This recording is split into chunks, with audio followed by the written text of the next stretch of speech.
est prouvé que le cerveau d'un sportif moyen a raison de 2 à 3 fois par semaine et pendant plusieurs années, attention, on ne va pas faire ça sur 1 ou 2 semaines, il est en meilleur état que le cerveau de quelqu'un qui est sédentaire. Feel Good pour être bien dans sa peau et dans sa tête. Et cette semaine, nous allons parler des bienfaits du sport sur notre corps, mais aussi sur notre cerveau. Carole Carat, ici présente, va vous expliquer pourquoi ça fait du bien à l'esprit de courir, de sauter, de faire du sport tout azimut. Bonjour Carole. Alors, bonjour Cathy, comment ça va ? Ça va super bien, surtout avec cette nouvelle. Pourquoi c'est tellement important pour le cerveau, pour l'esprit, de bouger ? Alors aujourd'hui, Cathy, je me suis penchée sur les recherches toujours en neurosciences. Vous vous rappelez ces fameux cerveaux Bien en sûr. fait, où il y a vraiment des sciences énormes dessus. Et en fait, on a découvert, donc, par l'impact de certaines activités sportives, que ça avait, donc cette activité avait un impact sur la santé cérébrale et également sur les capacités cognitives. Alors, je vais vous communiquer, puisque vous aimez bien les références, on va parler d'un monsieur qui s'appelle Jérôme Laurin, qui est un chercheur en neurosciences et qui est marseillais et qui est passionné également par le sport. Okay. Il dit que le sport entretient notre corps, ça on le sait, mais il permet de nous vider l'esprit. Alors, on ignore encore s'il peut faire du bien. Décidément, il est chargé, notre esprit. Il est surtout en ce moment. Donc, en fait, lui, il parle même de plasticité cérébrale. Il dit que ça agit au niveau des mécanismes, en fait, par lesquels le cerveau est capable de se réorganiser en fonction de nos expériences et de notre vécu. Donc, l'exercice physique, c'est un des moyens connus pour stimuler fortement cette plasticité cérébrale. C'est-à-dire qu'il va modeler notre cerveau. L'activité sportive, elle est maintenant connue pour être un puissant stimulus de la plasticité cérébrale, mais également, il est prouvé que le cerveau d'un sportif moyen a raison de 2 à 3 fois par semaine et pendant plusieurs années, attention, on ne va pas faire ça sur 1 ou 2 semaines, il est en meilleur état que le cerveau de quelqu'un qui est sédentaire. En meilleur état, ça veut dire quoi ? Et pourquoi ?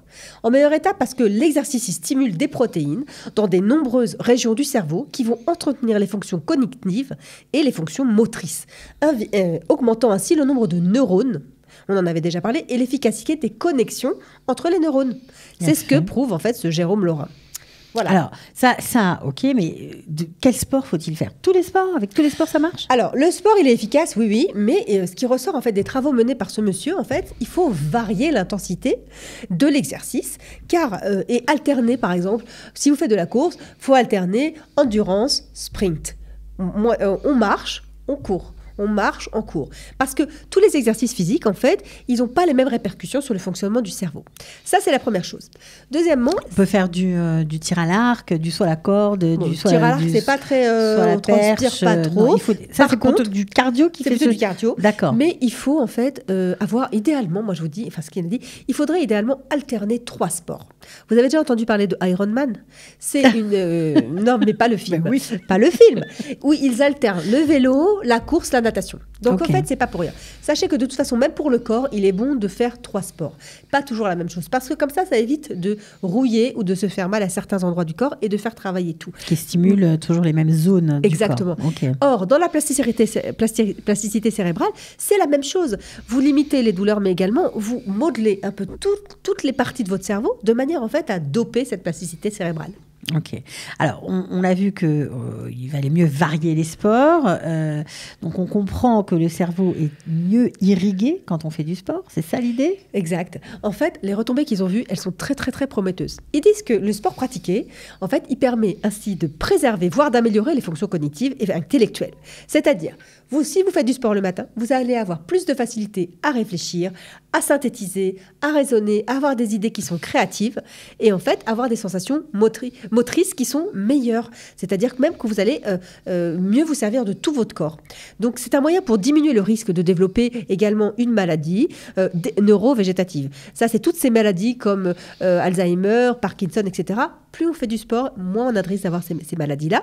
Donc, en fait, et ça prévient également les AVC. Donc, c'est quand même bon. Donc, là, le sport n'améliore pas seulement la qualité et la quantité de nos capillaires sanguins, c'est-à-dire nos petits vaisseaux, aussi le niveau cérébral. C'est ce qu'on appelle la vascularisation cérébrale, l'irrigation du cerveau. Le sang circule mieux, il arrive mieux dans notre cerveau. Bon, en fait, l'exercice, c'est un médicament, c'est ce que vous êtes en train de nous dire. Un véritable médicament. Un véritable médicament, on n'est pas à la fin, on n'est pas encore au bout de tout ce qu'on a trouvé sur le sport. C'est un médicament qui est non pharmacologique. C'est-à-dire, il va avoir des effets sur tous les organes. Naturel. Exactement, on n'a pas besoin de prescription pour le faire. Le cerveau ça fait pas exception, ça fait également effet sur le cerveau.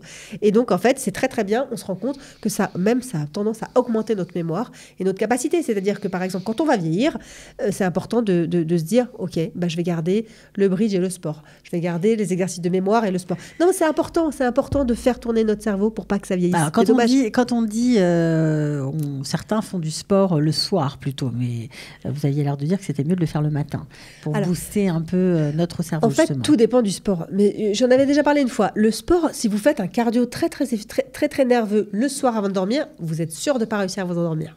Il faut faire attention. Si vous faites ce genre de sport très intensif, il vaut mieux le faire le matin. D'abord, ça vous donne une hormone de pêche qui va vous faire passer une super bonne journée. Sinon, faites-le vers 5-6 heures en rentrant du travail, mais pas à 10-11 heures, c'est dommage. Une petite marche plutôt qu'une Voilà, grande une petite marche pépère avec votre chien, c'est nickel. Ok, merci beaucoup, Carole. Merci à vous. À la semaine prochaine. Au revoir. Ciao. Feel Good pour être bien dans sa peau et dans sa tête.